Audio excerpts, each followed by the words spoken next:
গল্পের নাম উইন্ডিগোর ছায়া। উত্তরের কালো পাহাড়ের জঙ্গল, যেখানে সূর্যের আলো গাছের ঘন পাতার ফাঁক দিয়ে কোনো মতে ঢুকে পড়ে, সেখানে একটা অস্বাভাবিক নীরবতা রাজত্ব করে। এই জঙ্গলের গাছগুলো যেন নিজেদের মধ্যে ফিসফিস করে, আর বাতাসে থাকে একটা তীব্র হিমশীতল ঠান্ডা। স্থানীয় গ্রামবাসীরা এই জঙ্গলের নাম উচ্চারণ করতেও ভয় পায়। তারা বলে এখানে বাস করে ওয়েন্ডিগো, একটা প্রাচীন অভিশপ্ত আত্মা যার ক্ষুধা কখনো মেটে না। এর নাম উচ্চারণ করলেও মানুষের রক্ত জমে যায়। আমার নাম রাহাত। আমি একজন ফ্রিল্যান্স ফটোগ্রাফার, যার জীবনের একমাত্র আবেগ হলো প্রকৃতির অজানা সৌন্দর্য ক্যামেরায় ধরা। আমার সঙ্গে ছিল আমার দুই বন্ধু, শান্ত, একজন জঙ্গল বিশেষজ্ঞ যে প্রকৃতির প্রতিটি শব্দ আর গন্ধ চিনতে পারে, আর তানিয়া, যে অ্যাডভেঞ্চারের জন্য যে কোনো ঝুঁকি নিতে প্রস্তুত। আমরা তিনজন মিলে কালো পাহাড়ের জঙ্গলে এসেছিলাম একটা দুর্লভ প্রজাতির পাখির ছবি তুলতে, কিন্তু আমরা জানতাম না এই জঙ্গল আমাদের জন্য কি ভয়ঙ্কর পরীক্ষা অপেক্ষা করছে। প্রথম দিন, শান্তির মাঝে অস্বস্তি। আমরা সূর্যাস্তের আগেই জঙ্গলের একটা ছোট্ট খোলা জায়গায় তাঁবু খাটিয়ে ফেললাম। শান্ত দ্রুত আগুন জ্বালিয়ে দিল, আর তানিয়া তার ব্যাকপ্যাক থেকে খাবার বের করে রান্নার প্রস্তুতি নিতে লাগল। আমি আমার ক্যামেরা নিয়ে আশপাশের গাছপালার ছবি তুলছিলাম, কিন্তু জঙ্গলটা অদ্ভুত রকম শান্ত ছিল। কোনো পাখির ডাক নেই, কোনো পোকার শব্দ নেই, এমনকি বাতাসও যেন থমকে দাঁড়িয়েছিল। এই জায়গাটা কেমন যেন, তানিয়া বলল, তার কণ্ঠে একটা অস্বস্তি। এত শান্ত কেন? শান্ত কাঠকুটো ভাঙতে ভাঙতে হাসল। এটা কালো পাহাড়ের জঙ্গল, এখানে শান্তি মানে বিপদ। স্থানীয়রা বলে এই জঙ্গলে ওয়েন্ডিগোর আস্তানা। ওয়েন্ডিগো? আমি হেসে উঠলাম। এটা কি তোদের গ্রামের ভূতের গল্প? শান্ত গম্ভীর হয়ে গেল। এটা কোনো সাধারণ ভূত নয় রাহাত। ওয়েন্ডিগো একটা অভিশপ্ত সত্তা, যারা লোভ বা হতাশার মুহূর্তে মানুষের মাংস খায়, তারা এটা রূপান্তরিত হয়। এর শরীর হাড়ের মতো, চোখ জলে লাল আগুনের মতো, আর এর ক্ষুধা কখনো মেটে না। এটা মানুষের মনের দুর্বলতা খুঁজে বের করে। তানিয়া চোখ বড় করে বলল, তুই এত সিরিয়াস কেন? এগুলো সব কুসংস্কার। শান্ত কিছু বলতে যাচ্ছিল, কিন্তু হঠাৎ একটা শব্দ হলো।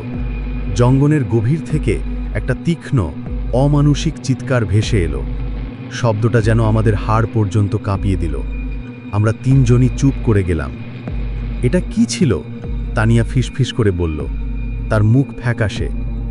বোধহয় কোনো পশু, আমি বললাম, যদিও আমার নিজের কণ্ঠে আত্মবিশ্বাস ছিল না। শান্ত আগুনের দিকে তাকিয়ে বলল, ওয়েন্ডিগোর ডাক এমনই। এটা আমাদের সতর্ক করছে, আমাদের এখানে থাকা উচিত হয়নি। বিকেলে আমরা জঙ্গলের আরও গভীরে গেলাম। আমার ক্যামেরায় কিছু অসাধারণ ছবি উঠছিল, অদ্ভুত আকৃতির গাছ, কুয়াশায় ঢাকা পাহাড়। কিন্তু হঠাৎ আমি কিছু দেখলাম। দূরে গাছের মাঝে একটা লম্বা, হাড় চামড়ার মতো আকৃতি দাঁড়িয়েছিল। তার চোখ দুটো জ্বলছিল, লাল, তীক্ষ্ণ। তার শরীর যেন ছায়ার মতো, কিন্তু তার উপস্থিতি আমার হৃৎপিণ্ডে ভয় ঢুকিয়ে দিল। আমি ক্যামেরা তুললাম, কিন্তু যখন শাটার টিপলাম, সেটা অদৃশ্য হয়ে গেল। তোরা কিছু দেখেছিস? আমি জিজ্ঞেস করলাম। আমার গলা কাঁপছিল। তানিয়া মাথা নাড়ল, কিন্তু শান্তের মুখ ফ্যাকাশে হয়ে গিয়েছিল। এটা ওয়েন্ডিগো, সে ফিসফিস করে বলল, এটা আমাদের ডাকছে। তৃতীয় দিন, ক্ষুধার জন্ম। তৃতীয় দিনে আমরা আরও অস্বাভাবিক ঘটনার মুখোমুখি হলাম। আমাদের তাঁবুর চারপাশে অদ্ভুত চিহ্ন ছিল, যেন কেউ লম্বা, হাড়ের মতো নখ দিয়ে মাটি খুঁড়েছে। তানিয়া এবার ভয় পেয়ে গিয়েছিল। আমাদের এখান থেকে চলে যাওয়া উচিত, সে বলল। শান্ত জেদ ধরল, আমরা এখানে এসেছি একটা কাজ শেষ করতে। আর এখন রাত, জঙ্গলের মধ্যে হাঁটা ঝুঁকিপূর্ণ। রাত গভীর হতে থাকল। আমরা তিনজন আগুনের পাশে বসেছিলাম, কিন্তু কেউ কথা বলছিল না। হঠাৎ সেই চিৎকার আবার শোনা গেল, এবার আরও কাছে। এটা কোনো পশুর ডাক নয়, এটা যেন একটা কণ্ঠস্বর, যার মধ্যে কষ্ট, ক্রোধ আর ক্ষুধা মিশেছিল। রাহাত, তানিয়া, একটা ফিসফিস ভেসে এলো। আমরা চমকে উঠলাম। এটা আমাদের নাম ডাকছে। তানিয়া কাঁপতে কাঁপতে বলল, এটা কি? এটা কিভাবে আমাদের নাম জানে? শান্ত ফিসফিস করে বলল, ওয়েন্ডিগো মানুষের মন পড়তে পারে। এটা আমাদের ভয় আর দুর্বলতা জানে। এটা আমাদের ক্ষুধার্ত করে তুলতে চায়। আমি হঠাৎ একটা অদ্ভুত অনুভূতি পেলাম। আমার পেটে একটা তীব্র ক্ষুধা জাগলো, যেন আমি দিনের পর দিন না খেয়ে আছি। আমি তানিয়ার দিকে তাকালাম, আর মুহূর্তের জন্য আমার মনে হলো তার মুখটা কোনো খাবারের মতো দেখাচ্ছে। আমি চোখ বন্ধ করে নিজেকে সামলালাম, কিন্তু ভয়ে আমার হাত পা ঠান্ডা হয়ে গেল। চতুর্থ দিনে আমরা আর দেরি করতে পারলাম না। আমরা জিনিসপত্র গুছিয়ে জঙ্গল থেকে বেরিয়ে যাওয়ার জন্য রওনা দিলাম, কিন্তু জঙ্গল যেন আমাদের ছাড়তে চাইছিল না। পথগুলো বদলে যাচ্ছিল, গাছগুলো যেন আমাদের চারপাশে ঘুরছিল। শান্তের মুখে ভয় আরও স্পষ্ট হয়ে উঠল। এটা আমাদের ফাঁদে ফেলছে, সে বলল। ওয়েন্ডিগো চায় আমরা দুর্বল হয়ে পড়ি। সন্ধ্যের দিকে আমরা একটা খোলা জায়গায় পৌঁছালাম। সেখানে একটা পুরনো ভাঙা কুঁড়ে ঘর ছিল। তার পাশে একটা তীব্র পচা গন্ধ, যেন মৃতদেহের গন্ধ। আমরা কুঁড়ে ঘরের কাছে গেলাম, আর ভেতরে দেখলাম একটা হাড়ের স্তূপ। মানুষের হাড়, কিছু হাড়ে এখনো শুকিয়ে যাওয়া রক্ত লেগেছিল। তানিয়া চিৎকার করে উঠল। আমি তাকে শান্ত করার চেষ্টা করলাম, কিন্তু তখনই সেই আকৃতি আবার দেখা গেল। এবার এটা অনেক কাছে ছিল। লম্বা হাড়ের মতো শরীর, চোখ দুটো জ্বলন্ত লাল। তার মুখে দাঁতগুলো যেন ছুরির মতো ধারালো। এটা আমাদের দিকে তাকিয়ে হাসল, একটা ভয়ঙ্কর অমানুষিক হাসি। তোমরা আমার, এটা ফিসফিস করে বলল।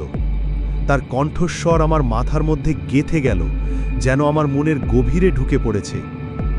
শান্ত হঠাৎ তার ছুরি বের করে ওয়েন্ডিগোর দিকে ছুড়ল, কিন্তু ছুরিটা তার শরীরের মধ্যে দিয়ে চলে গেল, যেন সে কোনো ছায়া। ওয়েন্ডিগো হাসল, আর পরক্ষণে শান্তের দিকে ঝাঁপিয়ে পড়ল। আমরা শুধু তার চিৎকার শুনতে পেলাম, তারপর সব চুপ। পঞ্চম দিন, পালানোর চেষ্টা। আমি আর তানিয়া দৌড়াতে শুরু করলাম। আমাদের পেছনে ওয়েন্ডিগোর পায়ের শব্দ শুনতে পাচ্ছিলাম, ভারী, অমানুষিক। আমার বুকের মধ্যে সেই ক্ষুধা আরও তীব্র হয়ে উঠছিল। আমি তানিয়ার দিকে তাকালাম, আর আবার সেই ভয়ঙ্কর চিন্তা মাথায় এলো। আমার মনে হচ্ছিল আমি যদি তাকে... আমি নিজেকে থামালাম। এটা আমার চিন্তা নয়, এটা ওয়েন্ডিগোর প্রভাব। আমরা ঘন্টার পর ঘন্টা দৌড়ালাম। জঙ্গলের গাছগুলো যেন আমাদের পথ আটকে দাঁড়াচ্ছিল, কিন্তু অবশেষে আমরা জঙ্গলের প্রান্তে পৌঁছালাম।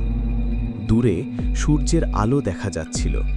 আমরা দৌড়ে বেরিয়ে এলাম, আর পেছনে তাকিয়ে দেখলাম ওয়েন্ডিগো জঙ্গলের ছায়ায় দাঁড়িয়ে আমাদের দেখছে।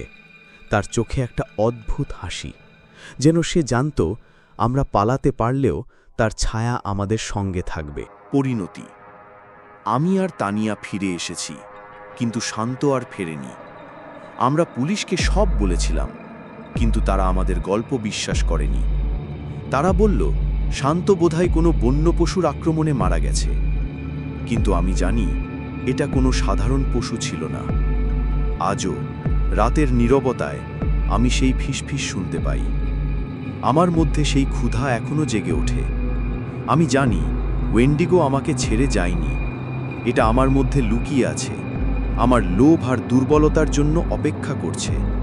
প্রতিটি রাতে আমি ভয় পাই যে একদিন আমি নিজেই ওয়েন্ডিগো হয়ে উঠব।